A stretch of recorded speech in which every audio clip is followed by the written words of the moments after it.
Welcome again to Joe Stunner Boxing. I hope you're having a good week. Adam Azim is the EBU super lightweight champion. Young man of 22, tall for the weight, 5'10". He's from Slough in Berkshire, calls himself the Assassin. He is currently 11 wins with 8 KOs, no draws and no defeats. And he is supposedly going to be challenged at some point by Dalton Smith. Now, Dalton Smith already has a fight scheduled. That's against Jose Zepeda, who, although he's past his best, I think we can say that Zepeda is nevertheless, he's 34 now, but he's still a threat. He's had a very tough career, 37 wins with 28 KOs, 4 defeats, 2 by stoppage. He lost his last world title tilt, which was a WBC super lightweight title, vacant title actually. He got stopped in 11 rounds by Regis Prograis in a great fight. Most recently, he lost over 12 to Richardson Hitchens, and he looked his age. He looked like the wear and tear was getting to him, but he's still a good fighter. And he's going to fight Dalton Smith. This guy goes back to, when he fought Ivan Baranchik, incredible fight. Knocked him out in 5 rounds. Henry Lundy he beat, and he's past his best. Let's be honest. He even goes back to 2015 where he fought Terry Flanagan and retired after 2 rounds with a bad injury. It was a shoulder injury or an arm injury, shoulder injury, I want to say. But he's 34 now. He's past his best, and you would expect Dalton Smith, who's 15-0 with 11 KOs, to get the better of him. Dalton's 27 now. But there's been a lot of talk about Dalton Smith fighting Adam Azim. And EDDIE Hearn was very scathing about Ben Shalom and the way he will handle Adam Azim. He said, what will happen is they'll try and wiggle out of it. What I'm prepared to do is I'm prepared to say, you can have the fight on Sky. You can have it wherever you like. If there's a shortfall in money, I'll make up the money. And Hearn said, but I know what's going to happen. There is no way that Ben Shalom is going to let Adam Azim fight Dalton Smith. Now, I think Hearn is probably right. And the thing about Adam Azim is, I think he's been rushed too quickly because he's only 22. Now, he won the the EBU super lightweight champion, the European championship. He won that against Frank Petitjean. I think, was Petitjean the champ, or was that a vacant belt? I want to say it was a vacant belt, but I might be wrong. Anyway, he won that at the back end of 2023, and that was November. And then he took on Enoch Paulson, who was 14-0, only 5 KOs I think he's got. But he was undefeated, 14-0, but he'd had a very serious shoulder injury when he also fought Frank Petitjean. And he beat him, but I think his shoulder kept popping out the socket. And he had a surgery on it. And when he fought Azim, he basically took the count, I think, after 5 rounds because his shoulder popped out again. He was in agony. It's kind of an excuse to quit. Okay. I wouldn't hold it against the man. But Azim, nevertheless, when you consider his age, I don't know when he turned 22. I think he was only 21 when he won the EBU title. Once you reach that stage, once you reach a level and you're holding the belt, once you're saying, I'm the best in Europe, you've got to be prepared to take on your mandatory contenders. Otherwise, it's meaningless having a system. You can't say, well, he's still a work in progress. Oh, he's only 22. No, he's the EBU champ. So he's got to fight Dalton Smith or anyone else that the EBU throw at him. Because if he wants that belt, if you want to hold that belt, you've got to defend it. We talk about this in terms of, world titles, people sitting on world titles. The obvious case being Jamal Charlo, who hasn't had a defense of his WBC middleweight title for over 2.5 years, I think it is. It's outrageous. But no, you've got to fight your mandatories. You've got to fight your contenders. Otherwise, you're a cheese champion. You're a fake. Okay. And I'm not saying that this young man is a fake at all. I think he's a very good fighter, but I think he's a work in progress. And I think he was sort of shunted into that EBU title role too quickly.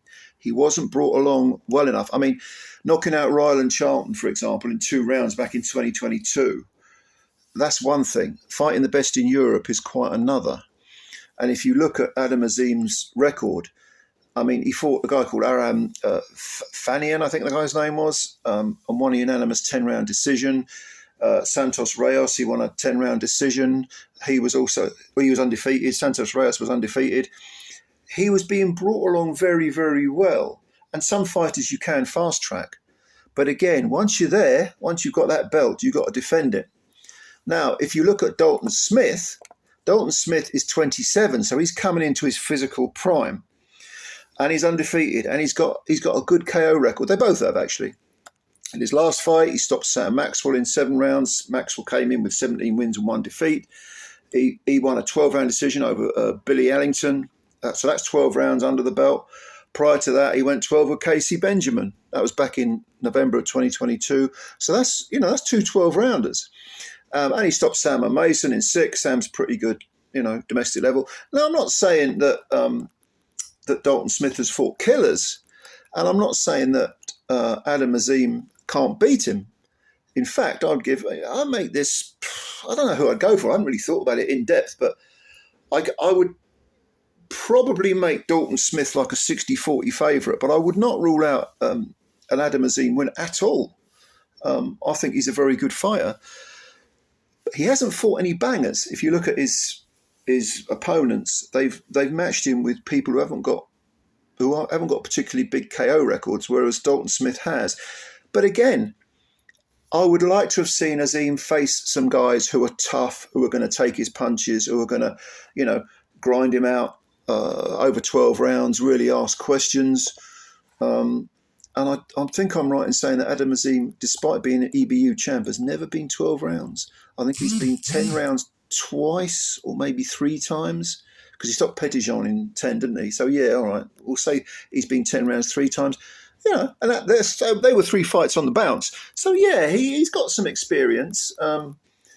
But at 22, I'm the sort of guy, I know it's an old way of doing it, but it's the way Frank Warren always used to do it, which is area level, maybe the English, British, Commonwealth, European, then you jump to world. And you have fights where you're actually becoming seasoned and well schooled, and you're putting into operation all the things that you're doing in the gym. Don't really like seeing fighters fast tracked at all. Anthony Yard, I've never ever understood what the logic is behind Anthony Yard's career. Taking these, C- to C+ level fighters and then jumping up and fighting Beterbiev or even Kovalev who at the time had something left. I never understood it. If he'd been better schooled and better prepared and had more experience, and there was no substitute in life for experience, then I think he would have certainly stood a chance of beating Kovalev. He might not have beaten Beterbiev, and he gave a good account of himself. He's a good fighter, Anthony Yard.